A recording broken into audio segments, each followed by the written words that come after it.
শুধুমাত্র এই দোয়াটি একবার পড়েন, আল্লাহ তাআলা আপনার 90 বছরের গুনাহ মাফ করে দেবেন ইনশাআল্লাহ। আপনার 90 বছরের গুনাহ মাফ হয়ে যাবে শুধুমাত্র এই দোয়াটি যদি একবার পড়তে পারেন। আপনার ভাগ্য খুলে যাবে, রিজিকে বরকত আসবে, মনের ন্যাক আশা পূরণ হবে, আল্লাহ আপনার সব দোয়া কবুল করে দিবেন। সুবহানাল্লাহি ওয়া বিহামদি। এত ফজিলত, এই দোয়াটা আপনারা শেয়ার করে দিবেন। এই যুবকেরা, আমল না করেও সওয়াব পাবা। তোমার একটি শেয়ারে, একটা বাটনে প্রেস করে তুমি সওয়াব পেয়ে যাবা। কারণ তুমি আমল না করো, অন্য কেউ যদি তোমার শেয়ারের বদৌলতে আমল করে, সওয়াব তুমি পেয়ে যাবা। নবীজির হাদিস।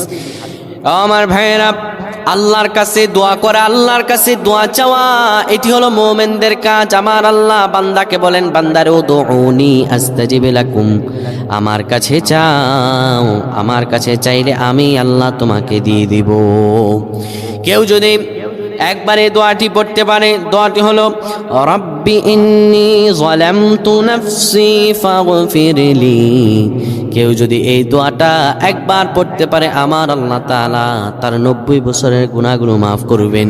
কবিরা গুনাহ নয়, সেটি হলো সগীরা গুনাহ।